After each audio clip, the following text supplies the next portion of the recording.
अनासिन अपनी ही लगाए आग जब फैलने लगी और रूस, चीन और तुर्की समेत दुनिया भर से मुज़ाहमत का सामना करना पड़ा तो इसराइल की हिमायत करने वाले अमेरिका के होश ठिकाने आ गए।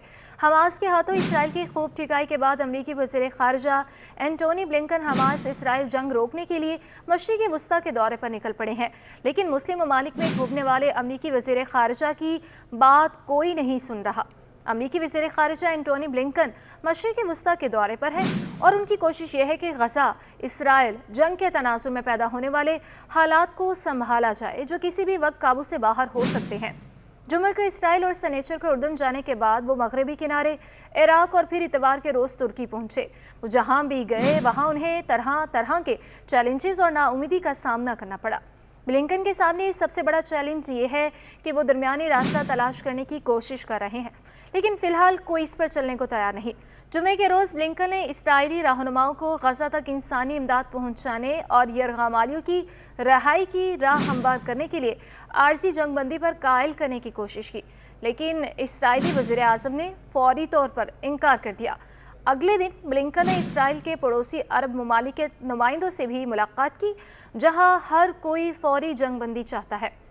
उर्दन के वज़ीर ख़ारिजा एमन सफ़ादी ने कहा है कि इसराइल जंगी जराइम का मुर्तकिब हो रहा है। इस सब के दरमियान जब अमेरिका में सदर जो बाइडन से पूछा गया कि क्या इंसानी हमदर्दी की बुनियाद पर कोई पेशरफ्त हुई है, तो उन्होंने कहा कि इसमें अच्छी पेशरफ्त हुई है। बाइडन इंसानी बुनियादों पर जंग में तवक्कुफ़ के इम्कानात के बारे में पुरउम्मीद है, लेकिन मशरिक़ वस्ती में ऐसा नहीं है। यहाँ किस कदर तनाव है इसका अंदाज़ा इस बात से लगाया जा सकता है कि इतवार को ब्लिंकन जहाँ भी गए उन्होंने उन मुलाकातों और दौरों को इंतहाई राज़दारी में रखा है। वो फ़लस्तीनी अथॉरिटी के सरबरा महमूद अब्बास से मुलाकात के लिए बख्तरबंद गाड़ियों के काफ़िले में रामुल्ला पहुँचे। जब वह इराक गए तो रात के अंधेरे में गए। ब्लिंकन और उनके साथ मौजूद सफारतकारों ने जब बगदाद एयरपोर्ट से अमरीकी सफारत खाने के लिए हेलीकॉप्टर की परवाज़ की तो उन सब ने बुलेट प्रूफ जैकेट्स और हेलमेट पहन रखे थे। इसके बाद वो सब गाड़ियों के काफ़िले में वज़ीर आज़म शिया अल-सुदानी से मिलने गए।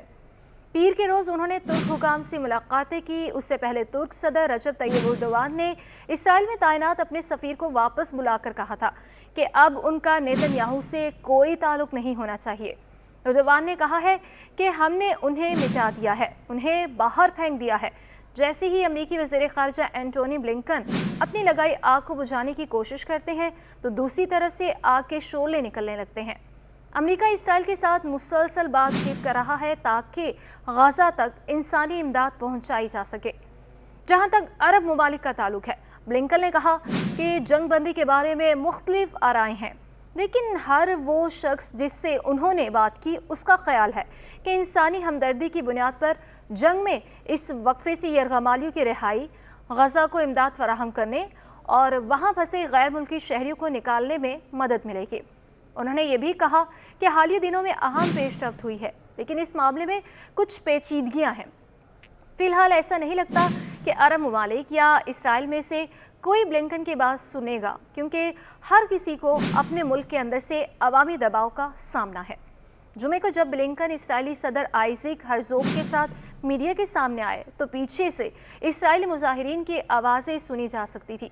ये लोग अपनी हुकूमत से हमास के हाथों यरग़माल बनाए गए लोगों की रिहाई के लिए मज़ीद कोशिशें करने का मुतालबा कर रहे थे, जबकि फ़लस्तीन के हामी मुजाहिरीन पूरे ख़ित्ते यूरोप और अमेरिका में सड़कों पर निकल आए हैं। अमेरिका में मुजाहिरीन ने व्हाइट हाउस की बाउंड्री वॉल पर चढ़ने की कोशिश भी की। पेरिस, लंदन और बर्लिन में भी मुजाहरे हुए। इस्तांबुल में मुजाहिरीन ने एक बैनर उठा रखा था जिसमें ब्लिंकन कौंसल कुशी में शरीक करा दिया गया था। ब्लिंकन के दौरे से जो मस्बत बात सामने आई है वो ये है कि वो तमाम फ्रीकेंस से बात कर रहे हैं, जिसके बायस इस तनाज़े का दायरा अभी तक नहीं बढ़ा। उर्दन के वज़ीर ख़ारिजा सफ़ादी का कहना है कि हम किसी भी चीज़ के बारे में कैसे सोच सकते हैं जब हम नहीं जानते कि जंग के बाद गज़ा में क्या सूरत हाल होगी।